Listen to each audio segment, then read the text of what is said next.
What is going on, YouTube? Welcome to the video. My name is Jules, personal trainer, manager by Word Location.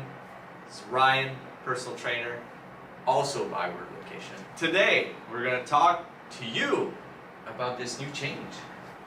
Why everyone's alcoholics. What we're talking about is the new changes on alcohol recommendations that was given to us by the Canadian government. No amount of alcohol is safe, and the new guidance, any more than 2 drinks a week, is risky. Wow.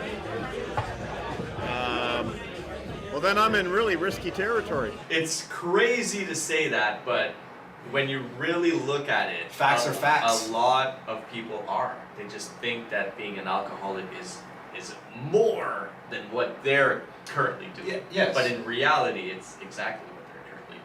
If someone does a little bit of coke, you'd be like, oh, you're a cokehead. But if you do a lot of coke, you're still a cokehead. Yeah.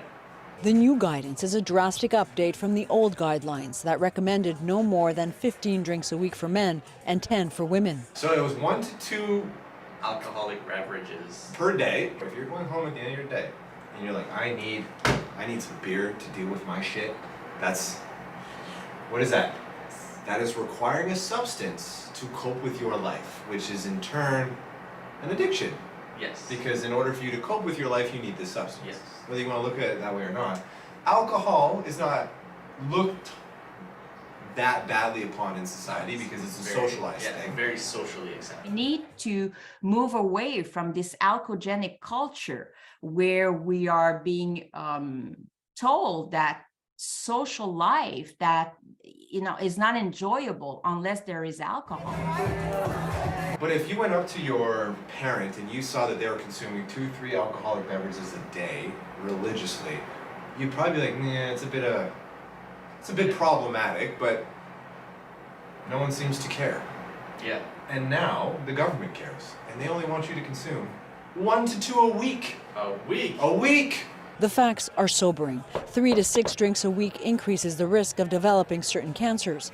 More than 7 drinks a week also increases your risk of heart disease and stroke. The danger goes up with every additional drink. It continues to say the 2023 guidance recommends that people consider reducing their alcohol use because overwhelming evidence confirms We like evidence. that when it comes to drinking alcohol, less is better.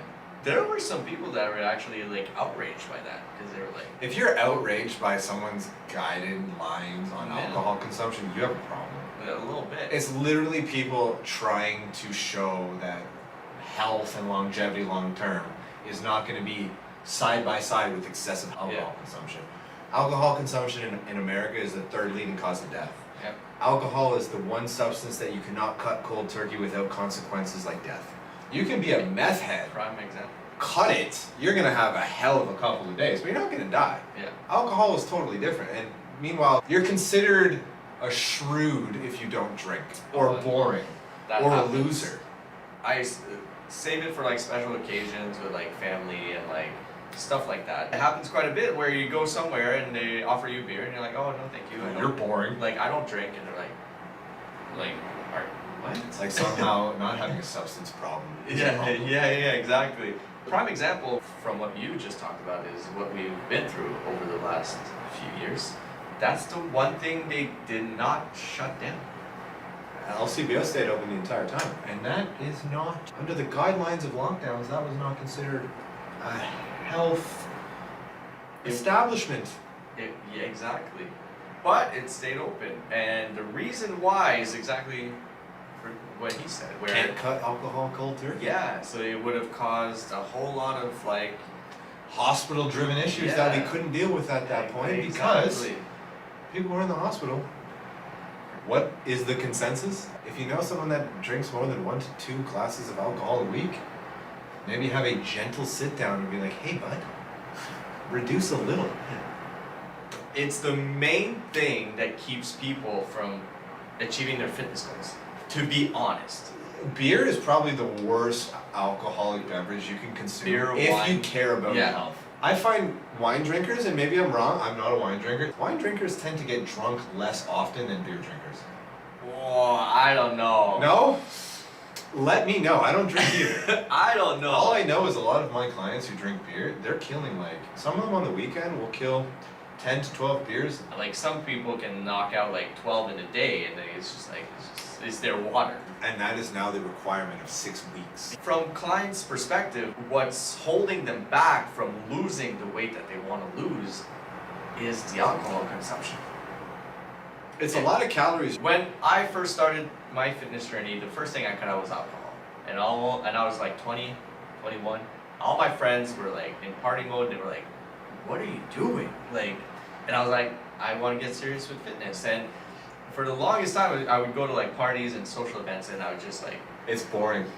I would highly recommend everybody to do it, and just to see, it creates this different perspective on like what alcohol actually does. Because when you participate, you don't think you're It's legit not just that like, big a yeah, deal. you're just Everyone's doing yeah. it. I'm just with my friends. yeah, we're just having fun. We're just with the bros. We're having a brew. Yeah, but when you're the only sober one and everybody else around you is drunk, Oh god. you realize you're like, All "Oh your friends God, are drunk. like It's it really changes the way you look at alcohol and the choices you make when you're like drunk versus sober.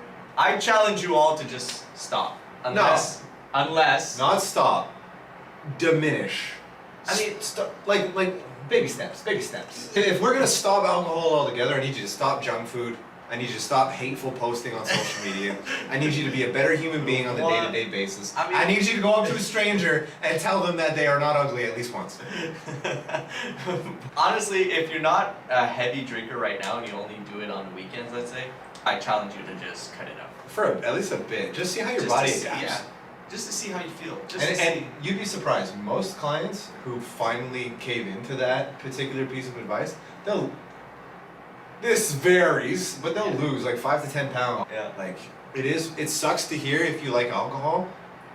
I don't know. Have half a glass of wine instead. Like do something. Don't complain about it. It's not a good look. You're complaining about a problem that you can fix, but you're so attached to alcohol you're not willing to do anything. Yeah. AA is always available. Find a friend that doesn't drink and be like, hey, can I just hang out with you more? Yeah.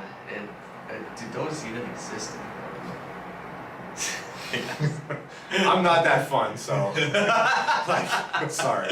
2 hours in the gym and then go sit at home and ponder all the things that you don't do for fun.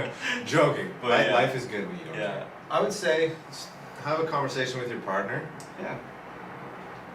Just have the conversation about your and their alcohol consumption. Yep. And just ask if they would be willing to diminish it with you for a brief period of time just to see how your body responds. And there's a difference between needing it and, hey, something great happened, I'm gonna have this beer to celebrate. To me, that's a good association with Yes. alcohol.